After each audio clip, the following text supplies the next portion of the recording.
Hi friends, ഇന്ന് നമുക്കൊരു white sauce pasta ഉണ്ടാക്കിയാലോ. നമ്മൾ ചിക്കൻ പാസ്തയാണ് ഉണ്ടാക്കുന്നത്. അപ്പോൾ വെജിറ്റേറിയൻസിന് ചിക്കന് പകരം മഷ്റൂംസ് ആഡ് ചെയ്യാം. അപ്പോൾ നമുക്ക് അതിന് വേണ്ട ഇൻഗ്രീഡിയൻസ് എന്തൊക്കെയാണെന്ന് നോക്കാം. ഫുസീലി പാസ്തയാണ് ഞാനിവിടെ എടുത്തിട്ടുള്ളത്. അതൊരു കപ്പ് വേണം.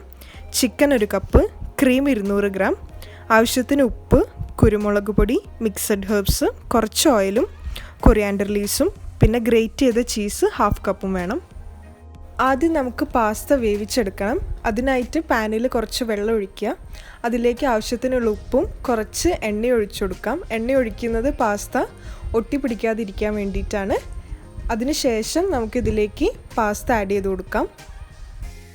പാസ്ത കുക്കായിട്ടുണ്ടോ നോക്കാൻ വേണ്ടിയിട്ട് നമുക്ക് ഒരു പാസ്ത എടുക്കാം. അതൊരു സ്പൂൺ കൊണ്ട് കട്ട് ചെയ്ത് നോക്കാം. സിമ്പിളായിട്ട് കട്ടാവുകയാണെങ്കിൽ പാസ്ത നന്നായിട്ട് കുക്കായിട്ടുണ്ട്.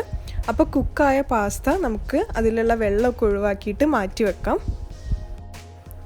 ഇനി നമുക്ക് ചിക്കൻ മാരിനേറ്റ് ചെയ്യാൻ വേണ്ടിയിട്ട് അതിലേക്ക് ഉപ്പും കുരുമുളക് പൊടിയും മിക്സഡ് ഹെർബ്സും ചേർത്തിട്ട് നന്നായിട്ട് മിക്സ് ചെയ്തെടുക്കാം.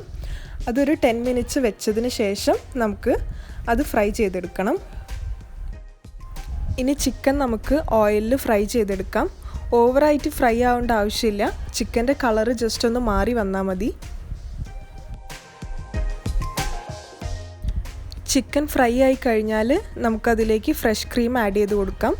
നിങ്ങളുടെ കയ്യിൽ ഫ്രഷ് ക്രീം ഇല്ല എന്നുണ്ടെങ്കിൽ നിങ്ങൾക്ക് പാലിൽ കുറച്ച് മൈദ കലക്കിയിട്ട് അതായാലും ഒഴിച്ചു കൊടുത്താൽ മതി. ഇനി നമുക്ക് നമ്മൾ മാറ്റി വെച്ച പാസ്ത ഇതിലേക്ക് ചേർത്ത് കൊടുക്കാം.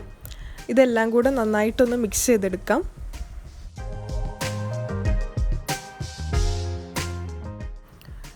ഇനി ഇതിലേക്ക് കുറച്ച് കുരുമുളക് പൊടിയും കുറച്ച് മിക്സഡ് ഹെർബ്സും കൂടെ ചേർത്തിട്ട് നന്നായിട്ട് മിക്സ് ചെയ്യാം. അതിനുശേഷം നമുക്ക് ഇതിലേക്ക് നമ്മൾ ഗ്രേറ്റ് ചെയ്ത് വെച്ച ചീസ് ആഡ് ചെയ്ത് കൊടുക്കാം.